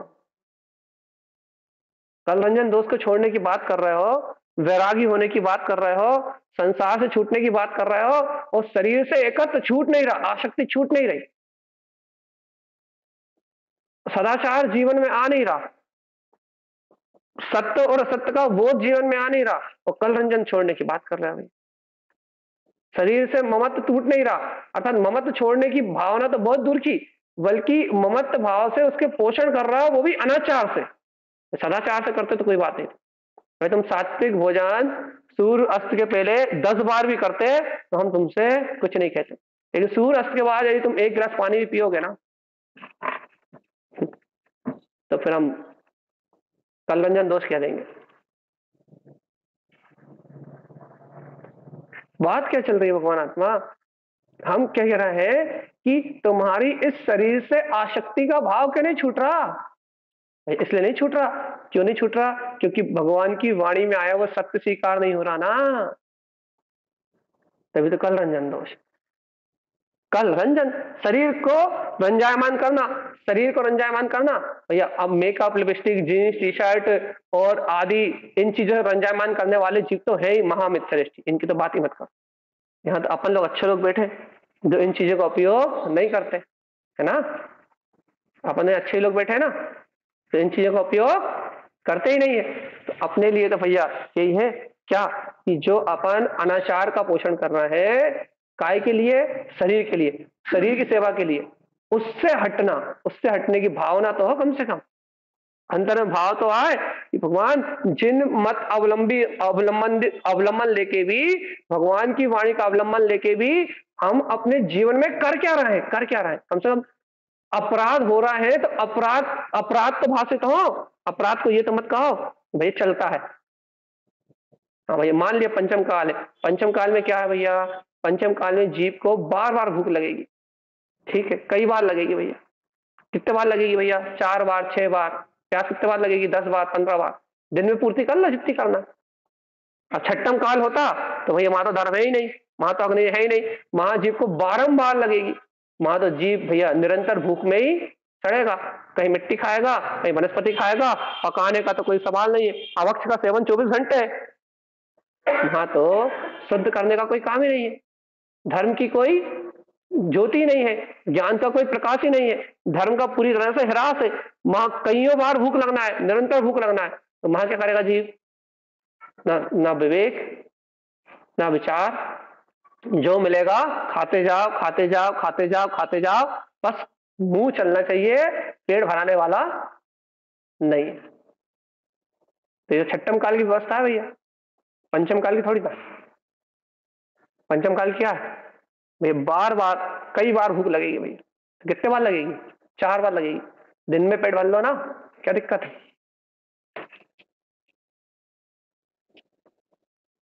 दिन में भर लो ना, क्या समस्या हो रही है? लेकिन भाई दिन में भरने में आनंद नहीं आता ना, रात में खाने में ही मजा आता है। ये कल रंजन दोष। और ये बुरा भी नहीं लगता, सबसे बड़ी बात तो ये बुरा नहीं लगता, हो रहा है वो तो अनाचार है ही, और वो अच्छा लगता है, उसकी अनुमोदना है, महानाचार भगवान आत्मा। और भैया ऐसे जो शरीर आदि में एकत्र करके इस कलरंजन का पोषण कर रहा है, वो जीव कभी भी इस शरीर से विमुक्त नहीं हो सकते, मुक्त हो ही नहीं सकते, हो ही नहीं सकते। होने की बात तो बहुत दूर की, मुक्त होने की भावना ही नहीं आएगी।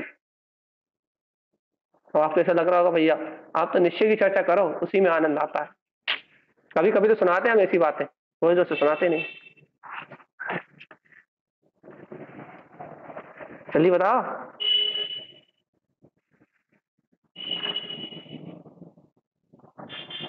क्या ना भैया, आप आगे बढ़ो, आप तो सही कह रहे हैं, बिल्कुल अच्छा नहीं लग रहा। नहीं लग रहा है?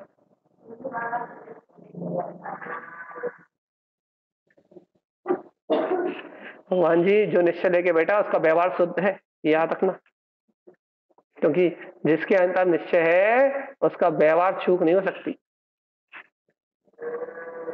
कुछ भी हो जाए, दुनिया पलट सकती है, लेकिन निश्चय वाले के व्यवहार में अंतर नहीं आ सकता। पूरा ब्रह्मांड, पूरी सृष्टि विलास हो सकती है, ऊर्ध्वलोक अधोलोक में जा सकता है, ऐसा कभी होगा नहीं, अधोलोक ऊर्ध्वलोक में जा सकता है, लेकिन जिसके अंतर में तत्व का निश्चय है उसका व्यवहार विपरीत नहीं हो सकता। सिद्धांत कहता है, अगर निश्चय है तो फिर सिद्धांत तो कह देगा भैया व्यवहार तो एकदम चोखा होगा, चोखा, 100%, 100 कैरेट सोना। बिल्कुल प्योर माल है वो, उसका कुछ गड़बड़ नहीं होगा। इसलिए अपन क्या कह रहे हैं भैया, कलरंजन दोष विमुक्तम। तुम इस शरीर के पोषण को पहले ये मानो तो कि हमें इसमें अनाचार नहीं करना। पहले तुम इसको स्वीकार तो करो कि हमें अनाचार करना ही नहीं है। तुम छोड़ोगे तब छोड़ोगे, पहले तुम स्वीकार तो करो अंतर से कि ये अनाचार है और मेरे को अपनी अपनी आत्मा को मुझे अनाचार से बचाना है। पहले से निर्णय तो करो भगवान जी। बस जब तुम निर्णय करोगे कि मुझे अपनी आत्मा को अनाचार से बचाना है, तब से कल रंजन दोष विमुक्तम, इससे विरक्त होने की बात भाव भाव दशा बनेगी, तब अपन इससे विमुख होने के लिए आगे बढ़ेंगे। देखो बस आज कल रंजन दोष है, कल मनोरंजन गार्वेन लेंगे। मनोरंजन तो वैसे हम बहुत सुना चुके, परसों से दर्शन मोहन विमुक्तम। बस कल आखिरी दिन आपका कल रंजन, जनरंजन और मनोरंजन समझने का। चलिए बताओ।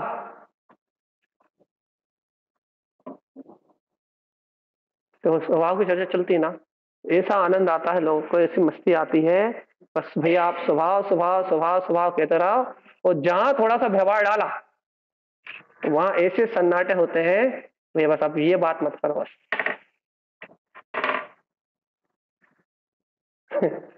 ऐसे सन्नाटे होते हैं जैसे कि कोई मर गया हो। क्यों भैया? मतलब भाई व्यवहार से मिलान ही नहीं होता, निश्चय से तो मिलान हो जाता है, आत्मा की प्रतीति दिख जाती है, आत्मा का बोध दिख जाता है, आत्मा की सारी चीजें दिख जाती है। निश्चय की बात करते हो तो अंतर का मिलान हो जाता है, तो प्रसन्नता हो जाती है। भैया व्यवहार की बात करते हो तो बिल्कुल ऐसा लगता है कि जैसे मुट्ठी में जितनी तेज रेत दबाओ उतनी तेजी से वो फिसलती जाती है। ऐसा लगता है कि जितना जितना पकड़ने की कोशिश कर रहा है उतना उतना परिणाम अपने हाथ से फिसलता जा रहा है। यही पंचम काल है भगवान आत्मा की, जीव एक जैसी धारा से नहीं चल पा रहा, एक जैसा नहीं हो पा, अंतर बाहर से एक जैसा नहीं हो पा रहा। यही तो दोष है बस। आत्मा की बात सुन रहा है, आत्मा की बात समझ रहा है, तत्व का निर्णय कर रहा है, लेकिन उससे कहो कि तत्व रूप आचरण कर ले, तो भैया वो व्यवहार में उसको बेसी अनुकूलताएं नहीं है, ऐसा कह रहा है। ऐसी अनुकूलताएं नहीं है भाई, क्या करें भगवान जी? बस जान तो लो। कम से कम हमने अब मेरी क्या कहा था जनरंजन की चर्चा करते समय, कम से कम दोष को दोष तो कह लो अंतरात्मा से, और कभी दोष की अनुमोदना करने का भाव तो मत लाओ अपने अंदर में कि दूसरा कर रहा है तो उसकी अनुमोदना करो। इतनी सावधानी तो रखो कि हम अपने पाप नहीं काट पा रहे, हम दूसरों के पापों की अनुमोदना क्यों करें। इतनी जागृति तो रखो कि कोई दूसरा अनाचार कर रहा है, कल रंजन का पोषण कर रहा है, तो कम से कम उसकी प्रशंसा तो नहीं करें, कितनी कितने अच्छे दिख रहे हो, तुमने सिल्क की साड़ी पहनी है। कितने जीव मरते हैं पता है एक साड़ी में? 2 लाख। कितने? याद ही नहीं आ रहा। कम से कम अनुमोदना तो मत करो भैया, अनुमोदना तो मत करो।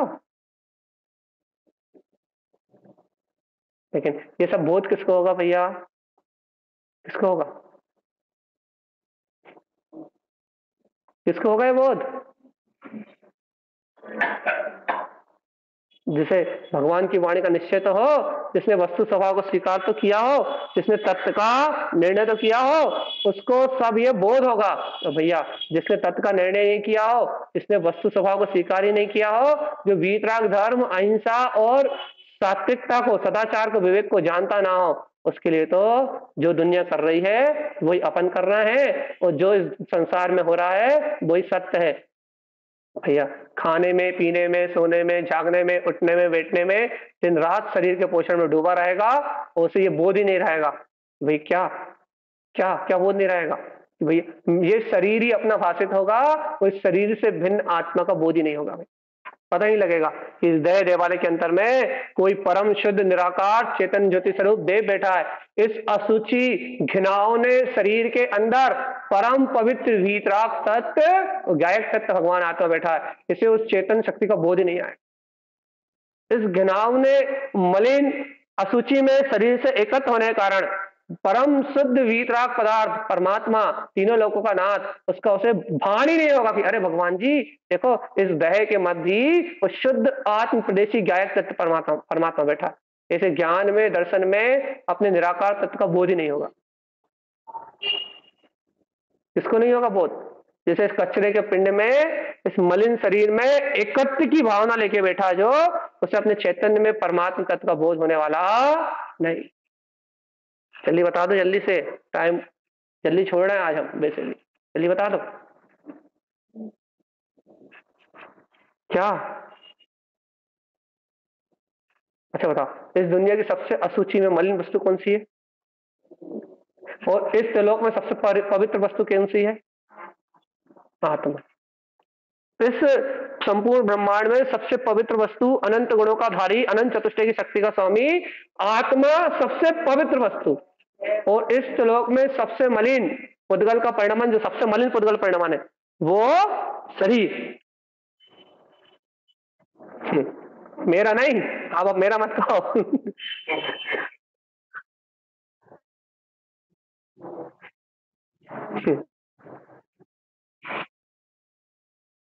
तो कितना कितना बड़ा आश्चर्य है कि सबसे पवित्र वस्तु सबसे मलिन स्थान पर रह रही, सबसे पवित्र वस्तु, सबसे पवित्र वस्तु इस दुनिया में, सबसे पवित्र चेतना इस दुनिया में, सबसे पवित्र आत्मा, पूर्ण वीतराग अनंत चतुष्टय का धारी, तीनों लोकों का स्वामी, अनंत दर्शन ज्ञान सुख वीर, जिसमें अनंत शक्तियां एक साथ लहला रही हैं, ऐसा अनंत अनंत शक्तियों का स्वामी वो वीतराग चैतन्य में भगवान आत्मा सबसे पवित्र वस्तु, इस घिनौने मलिन अचेतन पुद्गल शरीर के अंदर में रह रही है, और भगवान जी ऐसे सुखपूर्वक रह रही है, ऐसे सुखपूर्वक रह रही है जैसे कि ये मलिनता इसका स्वभाव, शरीर को अपना मान के रह रही है, शरीर के भोगों को अपना मान के रह रही है, शरीर की आसक्ति को अपना मान के रह रही है। देखो, सबसे पवित्र वस्तु सबसे मलिन दशा को अपना मान के रह रही है, और उसी में सुखी मान रहा है। भैया शरीर के भोगों में सुख, शरीर की वासनाओं में सुख, शरीर की इच्छाओं की पूर्ति करने में सुख, शरीर के सारे सुख अपने सुख। पता, इस अपावन वस्तु के घट, जिसके जिसके घट उतरते ही सोना चांदी की भस्म भी खा लो तो माटी मलिन हो जाए। भगवान जी सोना चांदी वो भी खा लो, वो भी निगल लो तो भी वो मलमूत्र बन जाए, ऐसी अपावन वस्तु के साथ रहते रहते इसके विषय भोगों में, इसकी भौतिक, इसकी भोग सामग्री में रत होके इतनी तन्मयता है, इतनी तन्मयता है, इनके भोगों में, इनकी वासनाओं में इतनी तन्मयता है कि इनके भोग वासनाओं में लिप्त होने के कारण से, पंच इंद्रिय के भोग वासनाओं में लिप्त होने के कारण से मुझे अपने अंतर बैठे हुए निज आनंद चैतन्य घन स्वभाव का बोध आ रहा है।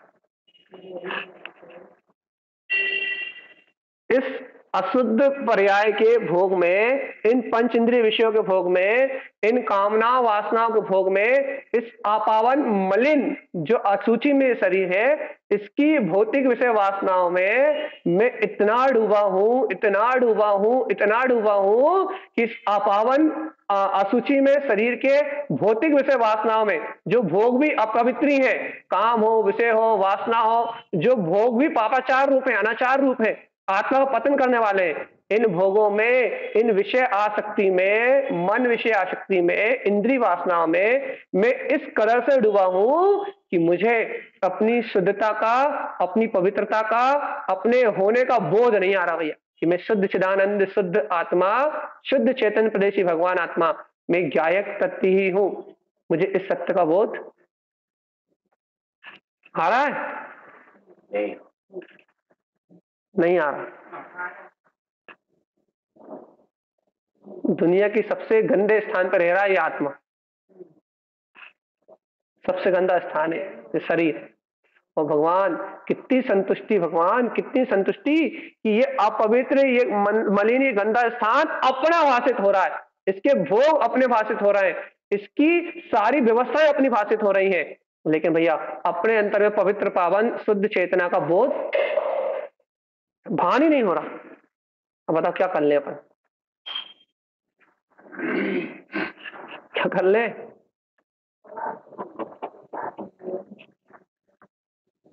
सबसे बड़ा आश्चर्य है दुनिया का, दो आश्चर्य। मुझे एक भरत जी से पूछा गया था कौन सा आश्चर्य, तो उन्होंने कहा था भैया दुनिया के सारे लोग मर रहे हैं फिर भी ये जीव ये नहीं मानता कि मैं मरूंगा।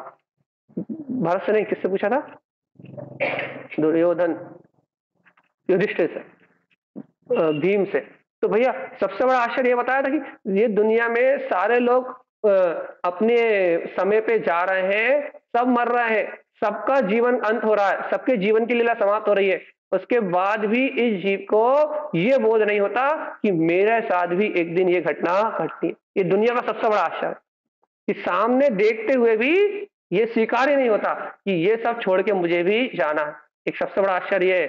और दूसरा सबसे बड़ा आश्चर्य मुझे लगता है कि तीनों लोगों का स्वामी सबसे पवित्र शुद्ध आत्मा इस घिनौने शरीर के अंदर रहता है और बहुत संतुष्टि पूर्वक रहता है। इसको ये भोगों को अपने भोग मान के रहता है। इस मलिनता का जो आहार हो रहा है, इस मलिनता के आहार को, मोह राग देश के आहार को, इन वासनाओं को अपना मान के रहता, मतलब इन्हीं से सुख मान के रहता।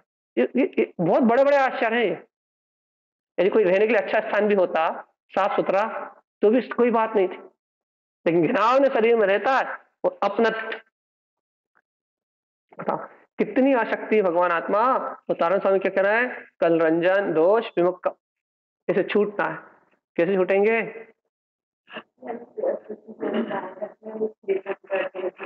पढ़ने में कितना अच्छा लगता है,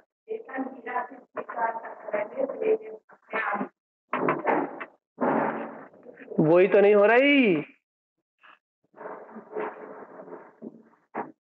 इतना सुनने के बाद, इतना जानने के बाद, इतना समझने के बाद यदि नहीं समझते, अपन नहीं जानते, यदि अपन स्वीकार नहीं करते भैया, तो बोले भैया अज्ञानी जीव है, संसारी जीव है, सच्चे देवगुरु धर्म की शरण नहीं मिली, वीतराग गुरु महाराज जैसा पंथ नहीं मिला, भैया अज्ञानी जीव है, मूढ़ जीव है, सत्य से अनजान है, सत्य को जानते नहीं है। लेकिन भैया अपन दिन रात आत्म ही है देव निरंजन, आत्म ही है सतगुरु भाई, आत्म ही है धर्म, आत्म ही है शास्त्र, आत्म ही है सब कुछ, पढ़ तो आत्म ही आत्म को सब कुछ रहा है। लेकिन भगवान आत्मा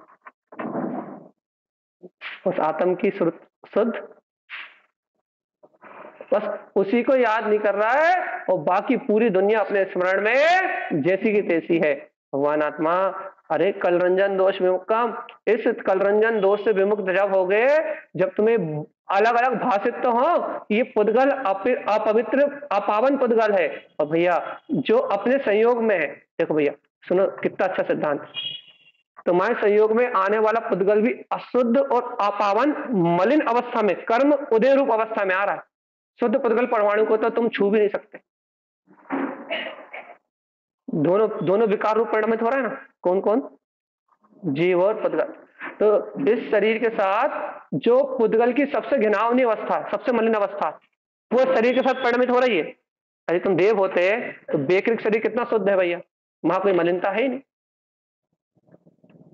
वैकृत शरीर चाहे नारकियों का हो चाहे देवों का हो, वहां कोई अपवित्रता है ही नहीं। वैकृत शरीर शुद्ध है भैया, वहां ना हड्डी है, ना मांस है, ना पीप है, ना कुछ है। लेकिन अभी मनुष्य पर्याय में अपन औदायिक शरीर को धारण करके बैठे हैं, वो भी औदायिक है, परम औदायिक नहीं है। तो भैया औदायिक शरीर वो पंचम काल का है, बिल्कुल पंचर है। तो फिर जो जिस भूमिका में जिस शरीर को अपन धारण करके बैठे हैं, वो सबसे मलिन अवस्था है पुद्गल की। इस समय अपने साथ जाओ, अति घिनौनी और सबसे मलिन अवस्था में परिणमित हो रहा है पुद्गल अपने साथ। क्यों भैया?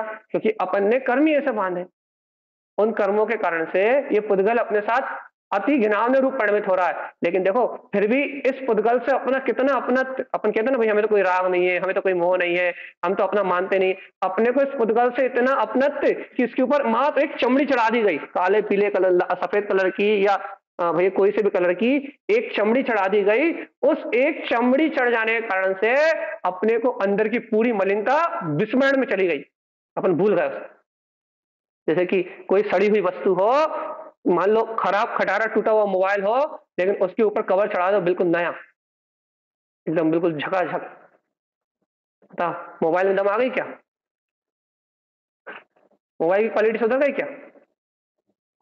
सिर्फ कवर बदला है। ऐसे भगवान आत्मा अंदर से उसमें कोई दम नहीं है। ऐसे ही ये अंतर का जो पूरा शरीर है वो पूरा का पूरा मलिन और असुचि में है भैया। बस सिर्फ ये चमड़ी चढ़ जाने के कारण से क्या भाषित हो रहा है? शुद्ध।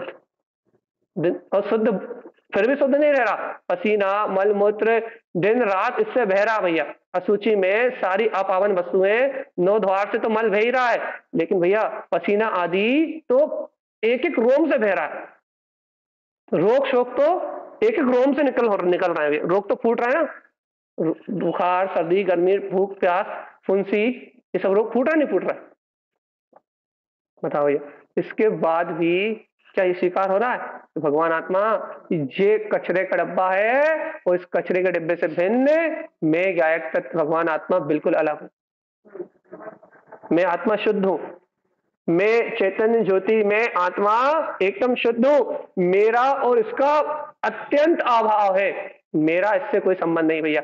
ये जो मलिन अवस्था दिख रहा है ना, यही तो पुद्गल है, और जो इससे भिन्न है वही वही तो शुद्ध आत्मा में हूं। इतनी सी तो बात है बस। जीव जुदा, पुद्गल जुदा, यही समय का सार कि जो जो दिख रहा है यही तो संसार है, यही तो शरीर है, और जो इससे भिन्न है वही तो मैं आत्मा हूं, वही तो मैं ज्ञात तत्व हूं। इतनी सी तो बात है। चलो भैया, अभी समझ में नहीं आई? नहीं आई ना? आई या नहीं आई?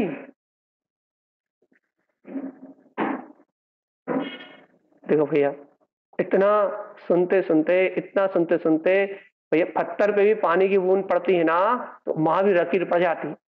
इतनी लकीर तो पड़ी जाती है भगवान आत्मा, इतना तो निशान हो ही जाता है कि कोई भी देखे तो बता देगा कि यहाँ पानी गिरा था, पानी गिरने के कारण से यहाँ ये निशान है। इतना निशान तो पड़ ही जाता है, पता नहीं पड़ता। भगवान आत्मा निरंतर इस बीतरा कुल में अपने जन्म लिया है, सारण पंथ में अपने जन्म लिया है, बचपन से अपने सुनते आ रहे हैं कि जीव जुदा है, पुद्गल जुदा है।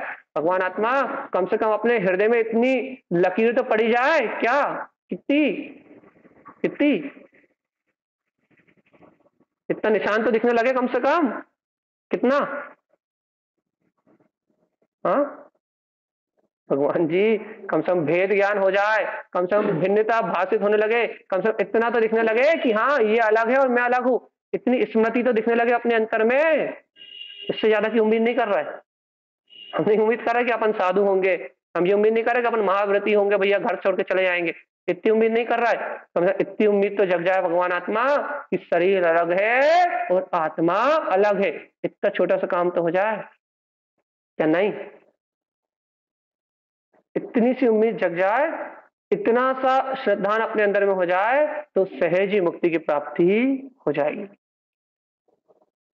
तो ज्यादा खींचने वाली बात नहीं कर रहा है, बहुत सरल बात कर रहे हैं। कल रंजन दोष में कम, इतना सा बता दो भैया। जब शरीर का पोषण करते हो, जब दोष लगता है या गुण लगते हैं, बस इतनी सी बात। जब इच्छाएं, वासनाएं, कामनाएं अंदर से उत्पन्न होती हैं, भूख प्यास अंदर से उत्पन्न होती है, आप भोजन आदि ग्रहण करते हो, तो आपको उसमें क्या लगता है कि ये दोष है या गुण है? बस गुरु महाराज कल रंजन दोष में मुक्कम। जब आप शरीर का पोषण करते हो तो आपको गुण लगता है, इच्छाएं होना आपका गुण है, वासना उत्पन्न होना आपका गुण है, ठंडी गर्मी भूख प्यास की आसक्ति है अपने को, ये आपका गुण है। ये सब उत्पन्न होने वाले दोष है। बस इतनी सी बात कि ये दोष है और इन दोषों से मुझे विमुख होना है। इतना भी स्मरण आ जाए तो अपन थोड़ी आगे बढ़ने की बात कर सकते हैं। और यदि भैया ये इच्छाएं, ये वासना, ये भूख प्यास, ये दिन रात की आसक्ति, यदि ये दोष ही ना लगे, ये ऐसा लगने लगे कि ये अपना स्वभाव है, ये अपना गुण है, तो फिर इस शरीर से कोई एकत्र छुड़ाने वाला इस दुनिया में दूसरा कोई नहीं। समझ में आई? ऊपर से गई? आई? क्या आई? बताओ क्या आई? हाँ, शरीर अपना नहीं है, ये बात तो बिल्कुल सही। लेकिन सबसे बड़ी बात क्या, ये इच्छाएं, कामनाएं, वासनाएं दोष हैं, ये अवगुण प्रकट हो रहा है। ये शरीर से उत्पन्न होने वाले अवगुण है, ये अपना स्वभाव नहीं है। अपन इन अवगुणों का पोषण करने से पहले एक बात स्मरण कर ले भैया कि इनका पोषण कर रहे हैं मतलब अपन अनाचार कर रहे हैं, अज्ञानता का साथ दे रहे हैं। जबकि अपने को ये पहले स्मरण ये आए भैया ये अवगुण है और मैं अनंत गुणवान गायक तत्व भगवान आत्मा हूं। ना मुझे भूख है, ना मुझे प्यास है, ना मुझ में काम है, ना मुझे भोग है, ना मुझ में जन्म है, ना मुझ में मरण है। लेकिन ये सारा विकार तो शरीर के संयोग होने के कारण प्रकट हो रहा है। ये शरीर नहीं तो ये कुछ भी नहीं। दोष को दोष कहने की आदत लग जाए और भैया जब दोष को दोष मानोगे तो गुणों का स्मरण तो आएगा ही। तो भैया जो दोष को दोष जानेगा, जो दोष को दोष कहेगा, वो आपका ज्ञान गुणी तो कहेगा, तो पता लग जाएगा कि वो ज्ञान कह रहा है, आत्मज्ञान कह रहा है, अंतर ज्ञान कह रहा है, क्या कह रहा है कि ये इच्छाएं वासनाएं दोष है और मैं जानने वाला गुण हूं। नहीं आई समझ में?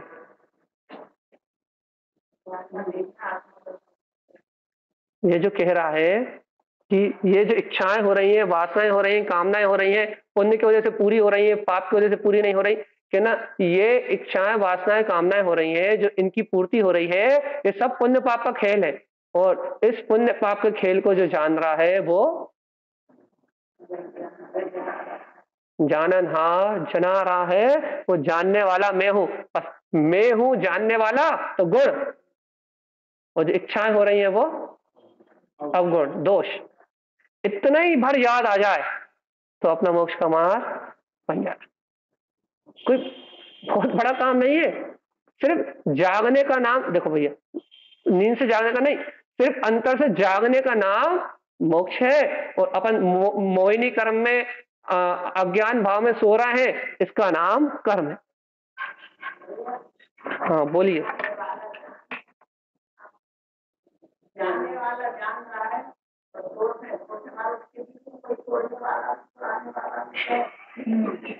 वो गुरु महाराज है।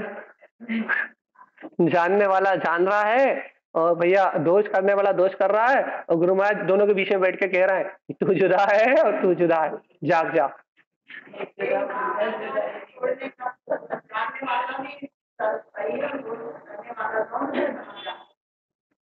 देखो भैया, जानने वाले का स्मरण दिलाने के लिए तारण स्वामी बैठे हैं, वो आपको बार बार स्मरण दिला रहे हैं कि एक बार अपने अंतर का बोध जगा लो, सुरति में ले आओ। क्या क्या ले आओ भैया कि वास्तव में शरीर शरीरों का परिणामन ये सब दोष है। और भैया इन दोषों के बीच में मैं निर्दोष आत्मा पहले भी शुद्ध था, आज भी शुद्ध हूं और अनंत काल तक शुद्ध रहूंगा। मात्र इस स्मृति का नाम साधना है, क्रिया होगी वो बाद में, पहले ये स्मृति बन जाए तो अपनी साधना प्रारंभ हो जाए। क्यों? क्योंकि अपने को उपयोग को अंतरोन्मुख करना भैया। उपयोग अंतरोन्मुख हुआ, सारे संसार के जंजाल खत्म हो जाएंगे। एक समय के लिए भी यदि ऐसा विचार करते करते आपने एक सेकंड के लिए भी यदि अपनी आत्मा को छू लिया तो अनंत काल के नाश होने की घोषणा हो जाएगी। और भैया करोड़ों क्रियाएं भी करते रहे, लेकिन एक समय के लिए उपयोग अंतरोन्मुख नहीं हुआ तो भगवान जी कुछ होने वाला नहीं। एक सेकंड के लिए बाहर अंदर चले जाओ, एक बार तो हमेशा की छुट्टी। फिर धीरे धीरे आगे का पुरुषार्थ हो गई, धीरे धीरे आगे का मार्ग तो बनेगा ही, लेकिन पहला कदम सही रखा जाए तो आगे के सारे कदम अपने आप सही रखा जाए भैया। लेकिन पहले ही कदम मिथ्या मान्यताओं में हो, कुरीतियों में हो, मनमानी में हो, संसार की रुचि में हो, तो भैया आगे के सारे कदम विपरीत रखाएंगे। धर्म के नाम पे अपन चैत्यालय तो आ सकते हैं, आरती तो कर सकते हैं, गुरु महाराज की जय तो कह सकते हैं, लेकिन भैया ये धर्म नहीं, ये धर्म तक जाने का रास्ता है। धर्म तो तारण स्वामी ने जो कहा ना, कल रंजन दोष विमुक्तम, बस धर्म तो वो ही है। अब शरीर की क्रियाएं भैया दिन भर ना लगे तो दिन में 2-4 बार जब हम फ्री होकर विचार करें, चिंतन करें, क्योंकि कहा भैया जिस जीव को संसार से विरक्त होना है वो संसार शरीर और भोग का विचार करे। अपन दिन में 15 मिनट आधे घंटे बैठ के कम से कम विचार तो करें कि दिन रात अपन ने भोग करके क्या प्राप्त किया, दिन रात अपने संसार का जनरंजन राग का पोषण करके क्या प्राप्त किया, दिन रात भोग करके अपन ने क्या प्राप्त किया। अपन 10 मिनट के लिए, 15 मिनट के लिए, 20 मिनट के लिए ऐसा चिंतन तो करें। अपन चिंतन करेंगे संसार शरीर भोग का तो भैया वैराग अपने आप ही आएगा और अंतर से आएगा। और जो सच्चा वैराग अंतर से आएगा वो नियम से मुक्ति का कारण बनेगा। अपन विचार ही ना करें तो जैसी जिंदगी चल रही है वैसी अनंत काल से चल रही है, और भैया ऐसी चलती रहेगी।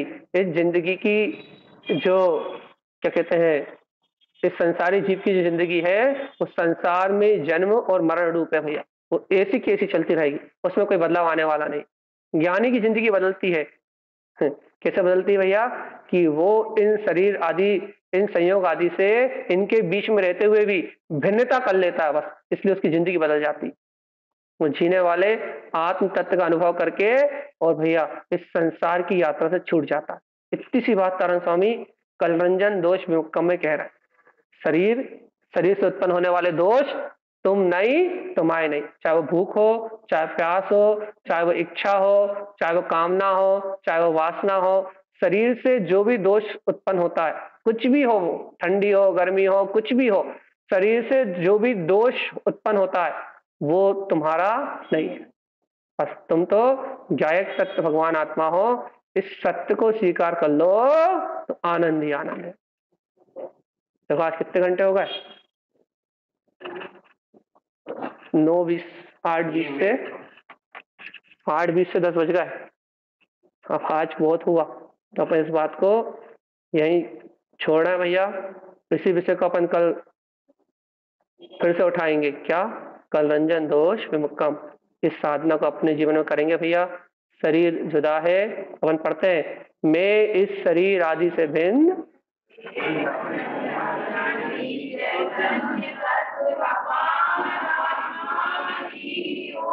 ये शरीर आदि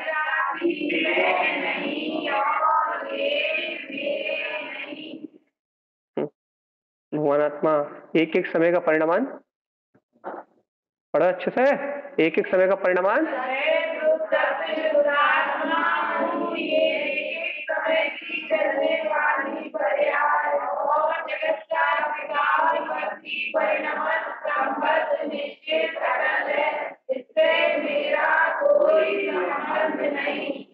जो पढ़ रहा हो यदि वो अंतर से स्वीकार हो जाए तो आज ही कलरंजन दोष विमुक्तम।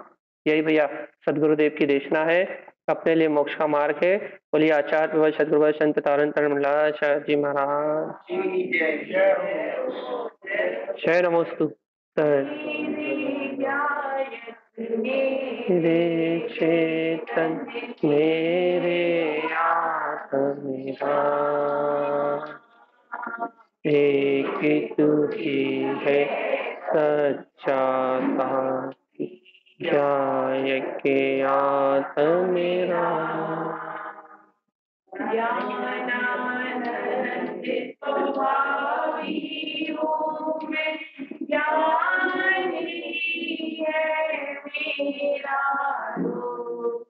अपनी विपत्ता में रहता है मेरा चेतन चेतो, मेरी ज्ञान चेतना में परिगण ही है कोई काम, ज्ञान स्वभाव में मेरा होता है विश्राम। ज्ञान मात्र सताई मेरी सच्ची सुख का है साधन, ज्ञान स्वाभाविक मेरा हृदय करता विवादन, अनंत सुखकारी चेतन है मेरा यह आत्म मेरा, ऐसे ज्ञान स्वाभाविक मेरा प्रणाम। अनंत अनंत वैभविकारी मेरा ज्ञान स्वभाव है, अनंत चतुर्दय रचनादय की निधियां जिसके पास है, ऐसे अमूल्य रत्नों से सुसज्जित रहते हैं प्रभु आत्म मेरा, ज्ञान स्वभाव की भक्ति करो एवं निष्काम, ज्ञान चेतना में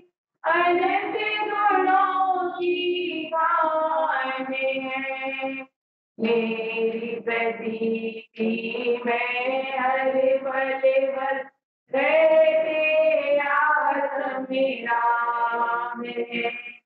ज्ञान की कोई प्रतिपल जाऊं लेते लेते मैं सुबह शाम हर क्षण जिसमें लीन रहूं मैं वह मेरा गायक राम मेरे गायक मेरे चेतन मेरे आत्म मेरा मेरी दूरी है सच्चा साथी गायक आत्म मेरा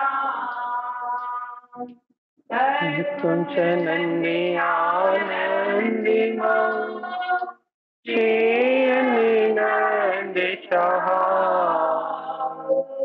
परमित पद विंद पौ नमियो सिद्ध स्वभाव गुरु वेश गोपति रुई गोपति ज्ञान सहका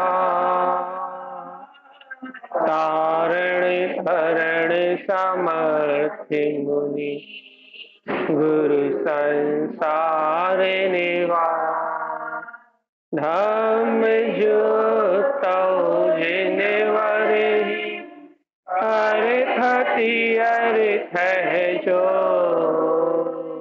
है विनाश भव जो मुनौ ममल ज्ञान पर लो मेरे गायक मेरे चेतन मेरे आत्म मेरा एक तू ही है सच्चा साथी गायक